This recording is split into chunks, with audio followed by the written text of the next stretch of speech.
We're very pleased to have with us Global Finance Readers Carole Berndt, who is the head of Global Transaction Banking at ANZ. And what we're standing in front of is a screen, what's driving social media conversations at Sibos, and we indeed are at Sibos here today. Carole, I can't help but notice that ANZ is on top, actually quite outpacing the other institutions on the board there. Can you explain why? Thanks, Tom. Delighted to have an opportunity to speak with you. You know, it's great to see us trending in the way that we are at the moment, but I think that's indicative of the macroeconomic conditions that we're seeing. You know, 5 years ago, 8 years ago, it was very much about global banking and being everything everywhere.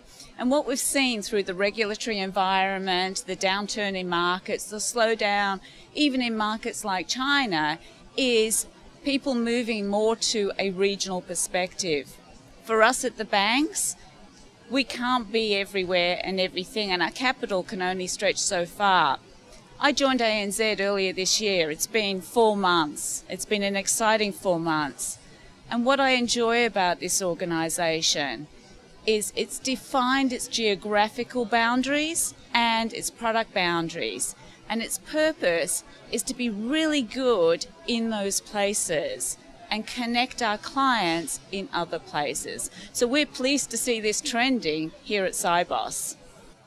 Well, it's wonderful. There's also a lot of buzzwords up there: Bitcoin, digitization, big data, real-time disruption. Very, very important words here on the floor in Sibos. But what's going on behind the closed doors? Well, isn't it interesting? Just last year, we were still talking about SEPA and compliance and the regulatory environment. And here what we're seeing is everybody's tweeting about these new disruptive emerging technologies. But, you know, it is a tale of two cities here, or two stories. We're certainly seeing this on the floor. But in the meetings, behind closed doors, we're still talking about connectivity, compliance, the regulatory challenges. And so I think two very real things are happening here. We've got a story of aspiration and we've got a story of reality, and I think that's a very balanced view, and I'm very excited about what that means for the industry. Speaking of aspiration and reality, we are in Asia, and ANZ describes itself as a supranational company. And also there's a change in CEOs coming up, and I believe it was in the news recently that there's going to be a acceleration or at least intensification of service in China. Can you talk about that? Yes, certainly. Look, I've spent the last 8 years outside of Asia, but I grew up here. This is my home market, and I'm delighted to be back. Asia's come of age. And at ANZ, we're very fortunate that in the transition of our CEOs, we have a continuity of focus on this geography. Now, many of your readers will know that Mike Smith was the architect of our super-regional strategy. He had the passion to take us out and invest in this very dynamic market. But Shane is also a child of this region. He's held regional roles. He was GTS head of city for a period of time, and he's worked around the globe. So this is a person who knows the region, knows this bank, and knows what we need to do. China, you mentioned specifically.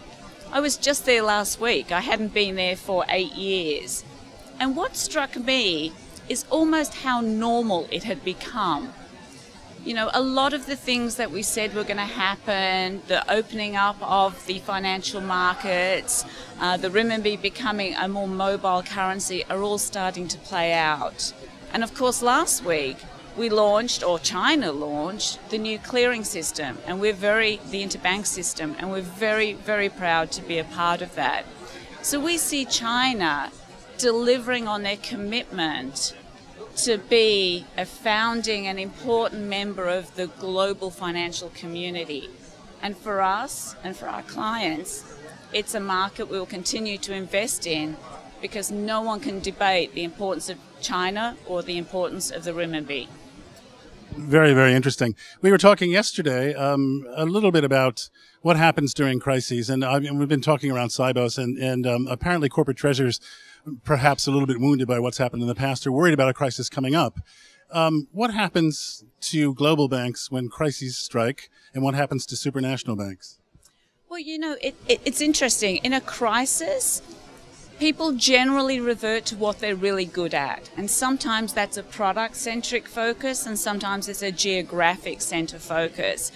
And I think what we've seen, whether it's been the GFC, the Eurozone crisis, or some of the regulatory challenges we face now, is that banks are focusing on what they do well and where they do it well. And so for the global banks, being great everywhere requires a level of capital and execution that's sometimes hard to sustain. And so we've seen contractions across the market. Almost every bank has reduced their footprint or their product coverage. And so for us as a super regional bank, we never aspired beyond the borders. And so we've very clearly defined the geographies where we can be relevant, the products that we're good in, and the clients we want to bring value to. And when you bring those three together, not only do you deliver for the client, you deliver for the shareholder as well. Carole Berndt, the head of Global Transaction Banking at ANZ.